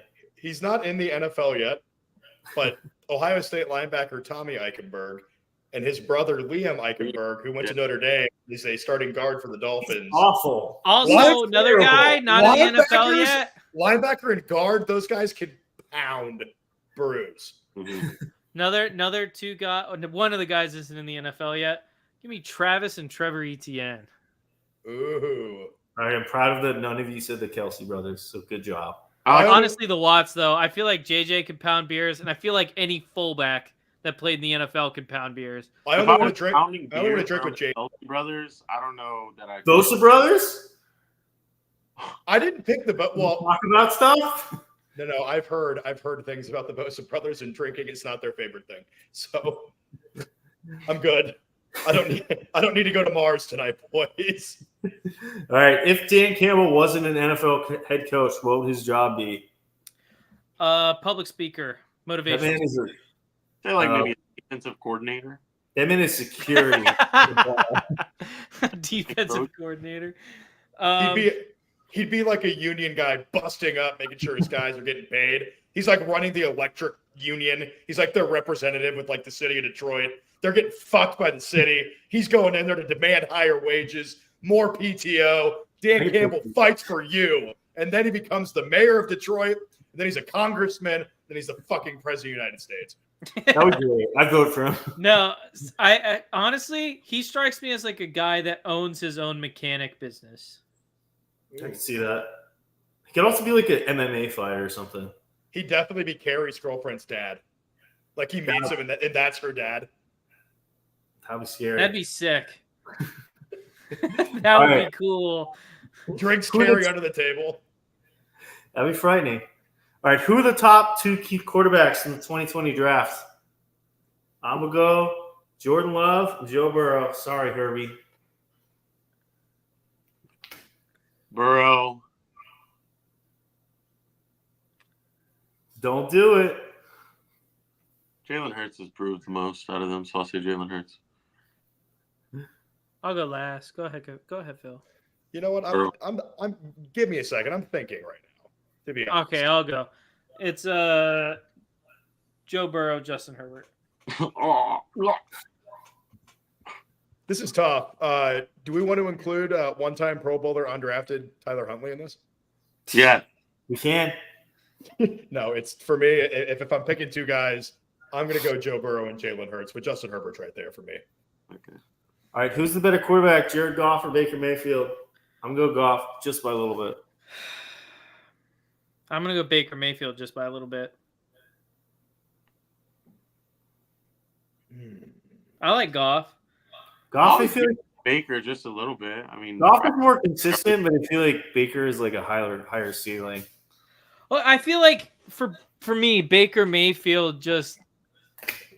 Well, I don't have any other way to put it other than he's got that dog in him. I don't know, like. He seems like a guy like Jared Goff. If me and him go to a bar and I get in a fight, I don't expect Jared Goff to back me up. Baker Mayfield's coming in with the steel chair. Funny you mentioned that. Baker Mayfield was at a bar that I frequent here in Charlotte with Sam Darnold last year. And some guy was giving Baker the business. It's like 2 weeks before Baker got traded. And he was just screaming all these obscenities at Baker across the bar. And the bartender asked him to be quiet. He didn't listen. Baker and Sam were laughing. And eventually Baker dropped an absolute worldly of an insult on him. Looks at the guy and goes, "Hey, buddy, you're going to look real funny sucking my dick with no teeth." I mean, I want my quarterback to say that to some fucker running his mouth at a bar. I think Jared Goff has that cool, calm, collected nature that is what you want in an NFL starting quarterback, and he has started a Super Bowl. But give me Baker. Baker has that Shane Falco in him. I love that. I love that reference. Also, choosing Goff or Baker is how I feel every time I vote for president. Fair. Very true. Respect. Describe Lamar in one word. Fast. valuable is? Electric. How many of these quarterbacks are game managers? Tua, Dak, Purdy, Goff. All four. All of them. All four, baby. All four. Baker Mayfield has as many playoff wins as Dak. Suck it, Jerry. I'll say Trevor? 3. Who's the non-game manager? That would be 2. Okay. Wow, you're saying Dak is? He disappointed me this year. He's not on my good side right now, but we'll talk. All right. Pick one in their prime. Antonio Brown, Calvin Johnson, Tyreek Hill, Julio Jones. Ooh. Calvin Johnson. I didn't have to think about It's that one. close. Calvin. I'm gonna go AB. Calvin Johnson though. AB second. Julio be different or AB. It was between. Julio's the only other person I consider. Speed and height combined, that's what wins at that level. So, All right. Name a former Patriots player. Aaron Hernandez. Nate Ebner. Yes. Wait, Carrie, you said Patriots player, not life player. Oh wait, shit, he played for the Patriots. Rest in peace. Devo. After video review, it was determined that Aaron Hernandez did not get both feet on the ground. Wow. That's a good one. A former Patriot, LeGarrette Blount. Nice. All right. True or false? The Raiders made the right decision. Bring back Antonio Pierce. Yeah. He kept Max Crosby, so yeah. Yeah. What team do you want to least see win a Super Bowl this year? Chiefs. Say probably the Niners. Niners for me, unfortunately. Who's an NFL player you haven't given up on yet? Zach Wilson. I don't know why. That's it. Trevor Lawrence. Trevor Lawrence. I'll tell you a coach I've given up on, Press Taylor. And potentially Doug Peterson if he doesn't get that bum ass out of there. Press Taylor for the gulag. Wow. All right, last one. Pick one that'll be an NFL star and one that will be an NFL bust. McCarthy, Penix, Daniels, Williams, Nix, and May. One star, one bust. I think the biggest bust is going to be the guy who gets drafted Chicago. So I'm going to say Caleb Williams because he is going to go 1-1. And with 1-1, there's more expectation than 1-16, if that makes sense. So one of those guys isn't probably going to get drafted. A couple of them probably aren't going to get drafted the mid-teens to early 20s. So I could see there's different expectations. When you're 1-1, you're expected to make an immediate impact. And that's why Trevor Lawrence got so much hate the year he was being coached by Urban Meyer. So if Caleb Williams doesn't perform in Chicago, which no quarterback has ever done, literally. No Mitch Trubisky slander on the podcast. The best quarterback they've ever had is Jay Cutler. That should tell you everything you need. No Sid Luckman slander on the podcast. No Jim McMahon slander on the podcast either. Jim McMahon won a Super Bowl and got drunk every day doing it. Goated. So I'm going to probably go Caleb Williams for my bust. My star,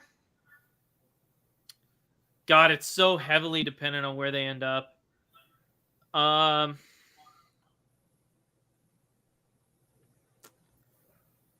going to go Penix. I think he's got the best deep ball, and I like the Penix man. I hate left-handed quarterbacks. Same. But I can't hate on that. I got great.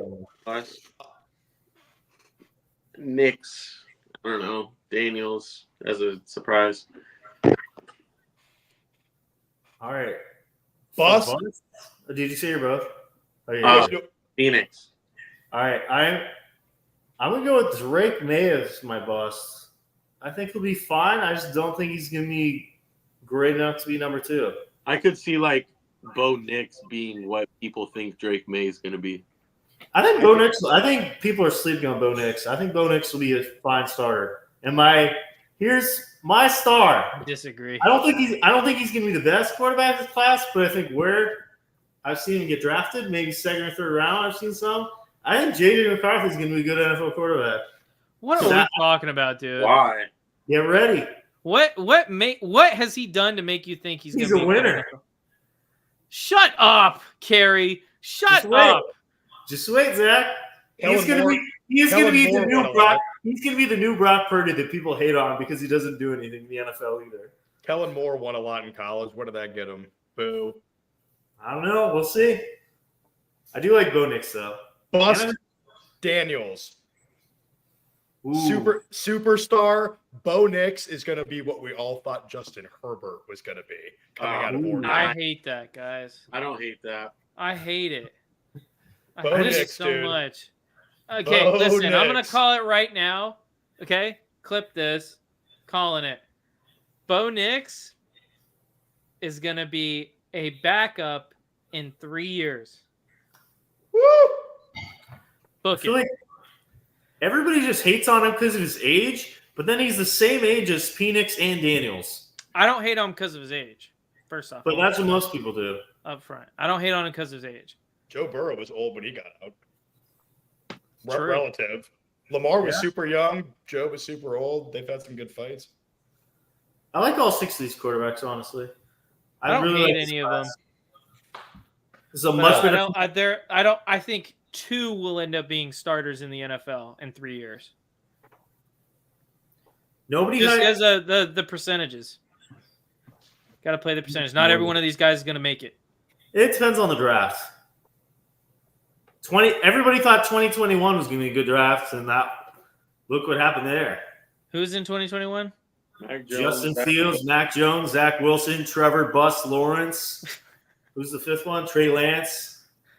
And everybody thought last year was going to be terrible, and then Stroud, Richardson, even Levis. First off, I called Stroud. I want to say that immediately. I called that. I was really upset when Houston took him, but